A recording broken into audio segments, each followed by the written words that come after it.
My name is Vanessa and welcome back to my channel. Today I want to go through my June TBR. Now, I don't normally make TBRs. I don't really have that kind of commitment, but it's June, which means it's Pride Month. And I do read queer all year, but the way I like to celebrate my Pride Month is by reading strictly queer books. I've done this for the past few years. I just pull out a bunch of them. I'm not gonna be that ambitious this year. I pull out as many as I can usually find, but this year I've only selected 10. I have them like in front of me. Selected 10.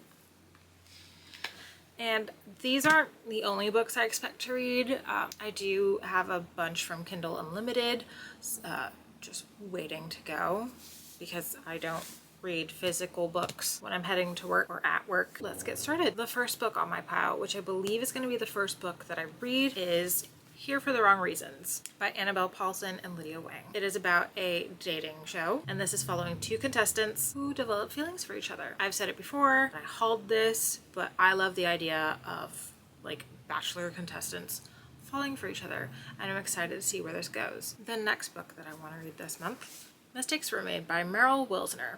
Now, I believe this is about a woman who has a fling, like a one-night thing with her friend's mom. Sounds like juicy gossip to me. I love stuff like that. Next, Outdrawn by Deanna Gray, Rivals to Lovers. I also want to read her hockey stuff. And look at this cover. I do judge books by covers. This was stunning. Looking forward to this.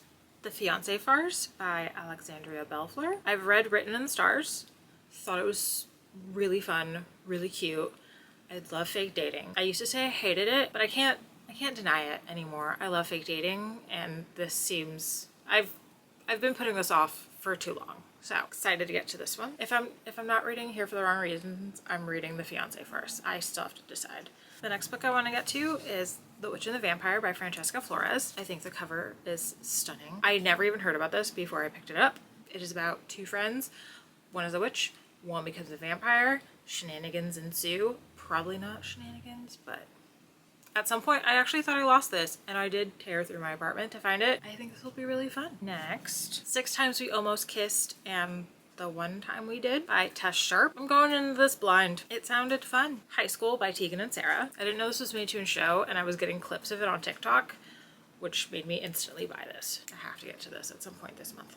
Big Swiss by Jen Began.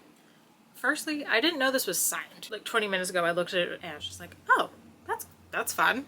It's good to know. I know that there's a therapist involved. I don't believe that's the main character, but again, just going in blind. Like I do with most things. I don't like reading synopses. After Love by Tanya Byrne. I believe it vaguely reminded me of Scythe, which I also haven't read. It's somewhere, but I could also be very wrong. I know nothing. I'm going to learn when I read it. And Cool for the Summer by Dahlia Adler. I've always been interested in a story where it's choosing between a woman and a man, so I also liked Home Field Advantage by this author. I'm excited to read this at some point. I don't trust myself to get through all 10 of these. I want to try. And I do believe that there's going to be other books in addition, because again, I've got a lot on Kindle Unlimited. So these are the books that I want to try to get through for this month, and I'm excited. Thank you for watching. I still don't have an outro, and I will see you next time.